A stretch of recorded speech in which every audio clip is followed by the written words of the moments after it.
Hey guys, today I'm just going through some of my axes and touching up the edges and repolishing some different spots. So kind of go through and show you today some of the axe maintenance that I do. Pretty regular basis. I use these, at least this Grizzly-Outdoors quite a bit. And then got some other ones that I kind of tinker around with. I also have a Wetterlings in this similar size as the Grizzly-Outdoors. I'll do a comparison here. So I'll do the maintenance video first and kind of show you that. Stay tuned. Alright guys, just finished up polishing this guy up. It's not really finished, but this one I never really take to a full polish because I use it quite a bit. The pole on the back, I typically keep that pretty polished. Keeps it from rusting. This only really gets used for deer season. I normally do 3-4 deer a year with it. Skinning, it works really well. I've got some video of that I might tack onto here. But the edge, I don't get it real to a razor shaving edge. It doesn't need it. But it's pretty close. On this you'll notice there's a few little nicks yet. I'm not going to bother taking those out on a axe. Like I said, this one I use quite regularly. So if I took that nick out every single time, I'd be taking a lot of metal off.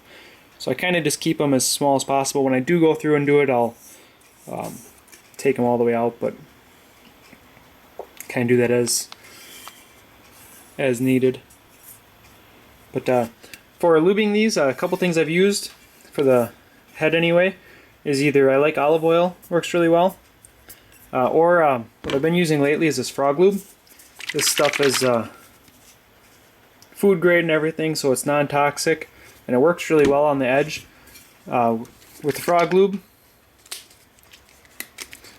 just squirt a little on. I'll just wipe the whole head down. Doesn't need a whole lot.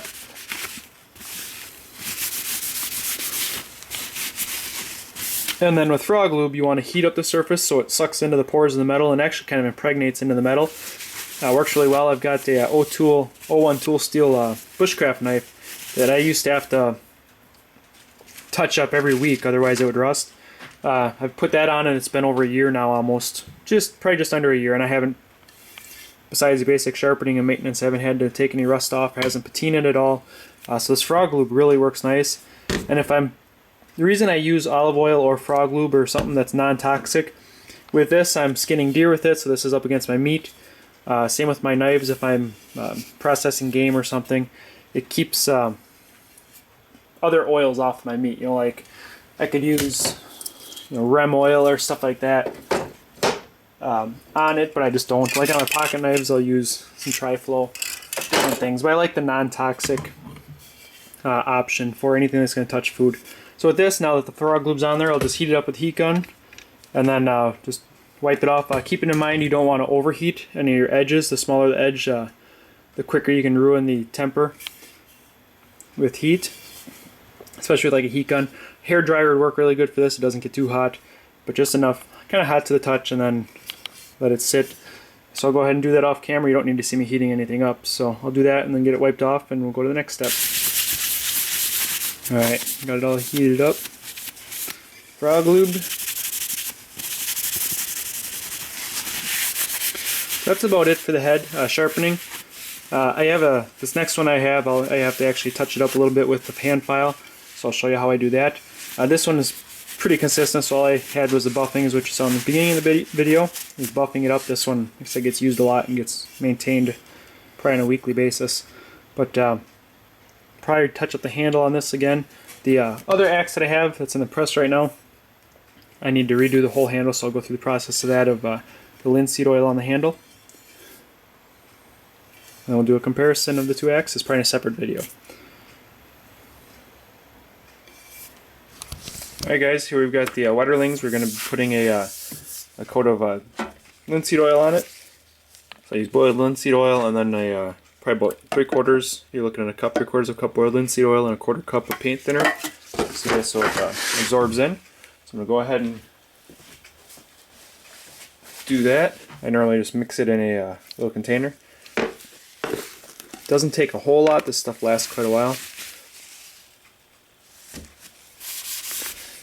I put it on pretty liberally. There's different ways to do it. Try to keep off the metal. And I'll actually let it soak in for quite a while. I like the darker look on the wood.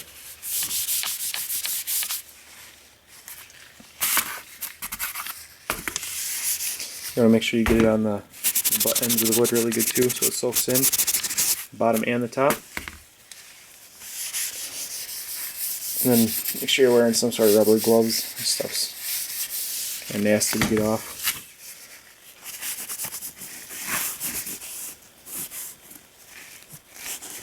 Another thing to consider, don't just throw your rags in the garbage can. They can combust, so you want to be careful with that. I always just kind of let them dry out on the concrete floor or something for a while, where they can't start a fire. Or throw them right in the fireplace. So I've got that coated pretty good. I'll let this sit for probably 15-20 minutes, a good while. And I'll go through, rub off the excess so it's not drying on the outside. And then I'll go through and put another coat on. So that's pretty much it for putting linseed oil on. Normally I'll put 3 or 4 initial coats on, and then every 2 or 3 weeks put another coat on depending on the use of the axe. This one's got probably 20-25 coats on it over its time so far. You see how nice and dark that gets. This one will get darker as it sits and as it gets used, but yeah, you get a nice finish on your handle.